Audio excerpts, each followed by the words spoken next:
I was listening to a CD by a pretty well-known pastor, Christian pastor, and he was talking about your blessing, receiving your blessing, receiving, doing God's work with the gifts that he's giving you, what your birthright is in Christ. And one of the things that he was talking about was struggling to do this work for God. And because he was saying, like, it's not supposed to be so hard. And what he shared was, if you have to fight to attain it, you'll have to fight to maintain it. And that started to make a lot of sense for me, because some of you might not know, but I'll just catch you up. I left a career in corrections in 2005, and I moved out here to the East Coast. And I went to school, finish up my education to go into education. And I did that for probably about 7 or 8 years. But what I really wanted to do is I really wanted to become a counselor or a life coach. I wanted to work with women and to help women to overcome the challenges and obstacles of their lives. And in doing that, I struggled. And a lot of the time, and I look back at the 10 years that I spent in corrections, it wasn't ever a good fit for me. I do not regret the experience. I met the most amazing people who are still my friends.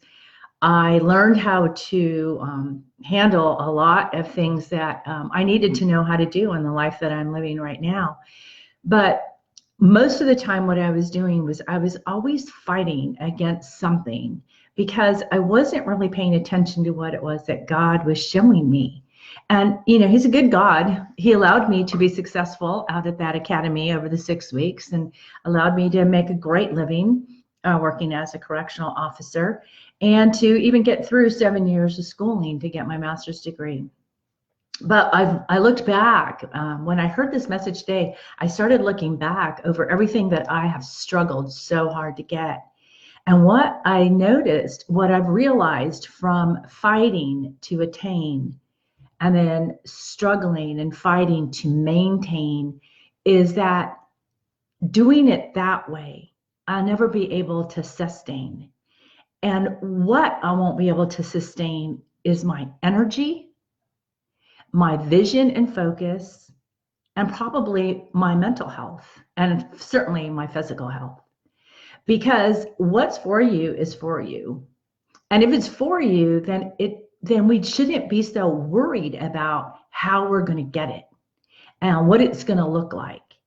And there's so much. And I think about relationships, just relationships. I'll just be really honest here, going after relationships that I had no business going after, because they weren't good. They weren't just unhealthy. They were really detrimental and destructive. And I always looked at things like, I want that, I'm going to go get that. And my sister even commented one time, she says, you always get everything that you go after. And I'm looking back as I heard this pastor say, whatever you fight to attain, you will struggle to maintain. And when I heard that, I went, oh my gosh. And in the business that I'm in now, I'm around a lot of entrepreneurial women. They're so amazing. They're so strong and they're so powerful.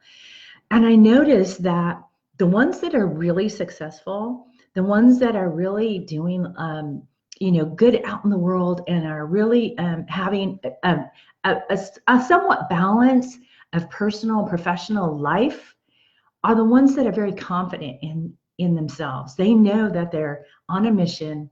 They know that it's not just a goal. It's not just a goal, or it's not just as an ambition. And I think that's what I was looking at, the difference between ambition and the mission. And I've always thought that I was on a mission, but I think a lot of my life has been in ambition. And not that it's a bad thing, but sometimes for me, it was like always a fight. And I had to look back now and count the cost of that fight. And I don't know, I just wanted to share that today. It started to make sense to me as soon as he said it. Whatever you fight to attain, you'll have to fight to maintain.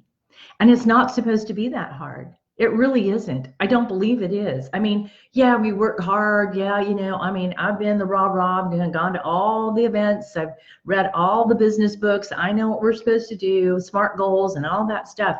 I'm telling you, when you're in the flow, you know you're in the flow. And yeah, you're going to have obstacles and yeah, things are going to come up. But really, my biggest obstacles have been my mindset. My biggest obstacles have been the way that I have pushed through for things that really weren't mine to push through for. And I don't want to live my life that way anymore. I don't know about you. I'm still on a mission. My mission, I believe, is from the Lord. He gave this to me to do.